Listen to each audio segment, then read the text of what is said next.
30টা ডিমের মধ্যে 20টা ডিমে আর কি ভেঙে গিয়েছিল, বাকি 10টা ডিম ভালো ছিল, এই যে দেখতে পাচ্ছেন। তো গাইজ এখানে বেশিক্ষণ থাকা যাবে না, প্রচণ্ড ঠান্ডা, মানে হাত পা একদম ঠান্ডা হয়ে যাচ্ছে, মাইনাস মানে মানে কঠিন অবস্থা। Hello guys, good morning and welcome to my new blog. আশা করছি সবাই খুব ভালো আছেন। আমার আরও একটি ব্লগে সবাইকে স্বাগত। তো এখন আর কি যেতে হবে ফুলবাড়িতে। এখন বাজে প্রায় 10:30। প্রচণ্ড শীত, মানে বৃষ্টির মতো কুয়াশা পড়তেছে। তারপর আর কি যেতে হবে, যেহেতু বাড়িতে এই যে মিস্ত্রিরা কাজ করছে, ঘরের মেঝে ঢালাই দিচ্ছে। এই যে এগুলো হচ্ছে মিস্ত্রিদের সাইকেল। তো মিস্ত্রিদের জন্য আর কি মানে দুপুরবেলা খাওয়া দাওয়া করবে, তো এই জন্য একটা মুরগি কিনতে হবে, তো এই জন্য একটু ফুলবাড়িতে যেতে হবে। তো ঠিক আছে, চলুন ফুলবাড়িতে যাওয়া যাক। তো ফুলবাড়িতে পৌঁছে আমি প্রথমে ব্যাংকে গিয়েছিলাম, ব্যাংকের কাজ সেরে আর কি তারপর মুরগি কেনার জন্য গিয়েছিলাম কালীবাড়িতে। তো সেখানে মুরগি নিয়ে আমি আর কি কেটে নিয়েছিলাম, যেহেতু বাড়িতে নিয়ে আসলে কাটাকাটির ভেজাল, তো ওইখানে কেটে নিয়ে এসেছিলাম।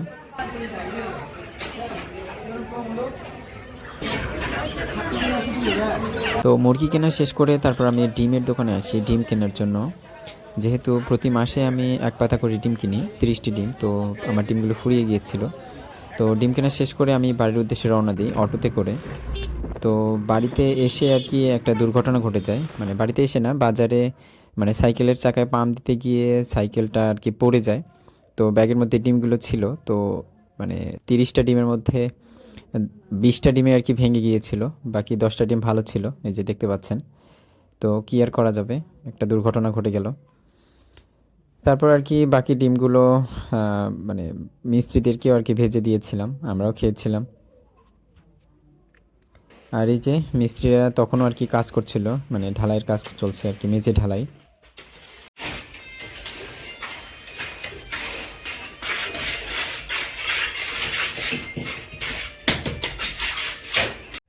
তো গাইস, আমি এখন আসছি আমাদের নদীর পাড়ে। এই যে দেখেন কি আবহাওয়ার অবস্থা, মানে এত ঠান্ডা, মানে কুয়াশা যে হালকা পড়তেছে, কিন্তু যেটুকু পড়তেছে একদম বৃষ্টির মতো আর কি। তো বাড়িতে থাকতে থাকতে আর কি বোরিং লাগতেছে, এই জন্য আসলাম নদী পাড়ে। তো দেবাশিসও নাকি নদী পাড়ে আসছে ওর খরগোশের জন্য ঘাস তুলতে। তো ও এইদিকে আসছে আর কি, ওর কাছে এখন যাব। তো এই যে নদীর পাড়ে টং বানাইছে, মানে আমাদের এলাকার আর কি ছেলেপেলেরা এখানে এসে আড্ডা দেয়। কিন্তু এই ঠান্ডার মধ্যে এখানে এসে থাকাটা কঠিন ব্যাপার, যে ঠান্ডা বাতাস, মানে কঠিন একটা আবহাওয়া। আসতেছি, দাঁড়া, ওইখানে থাক। তো গাইস, এই যে এটা হলো আমাদের ছোট যমুনা নদী। দেখেন পাড় ভেঙে কি অবস্থা। এই যে নদীর পাশে আর কি আলু ক্ষেত, এদিকে আরো জমি অনেক দূর পর্যন্ত ছিল আর কি, নদীটা আরো ওইদিকে ছিল। তো পাড় ভাঙতে ভাঙতে আর কি এদিকে চলে আসছে। এই যে সামনে দেবাশিস বসে আছে, দেবাশিসদের জমি আর কি, এখানে অনেকগুলো জমি নদীতে চলে গেছে। নদীতে চলে গেছে বলতে ওইদিকে চলে গেছে আর কি, ওইদিকে এখন জমি বেরোচ্ছে। তুই কি নদীর পাড়ে বসে স্মৃতিচারণ করতেছিস নাকি? হ্যাঁ, আমার তো তাই মনে হচ্ছে। তুই কত দশকে? 90 দশকে না, তুই মনে হয় আজ থেকে 10-15 বছর আগে চলে গেছিস। এই যে সেই গান লাগাইছিস, আমি তো বুঝতেছি তুই স্মৃতিচারণ করতেছিস। গাইস, আমরা এখন নদীর পাড়ে, এই যে দেখতে পাচ্ছেন দেবাশিস। এই ঠান্ডার মধ্যে বসে আছিস কেমন করে তুই? ভালো তো লাগবেই।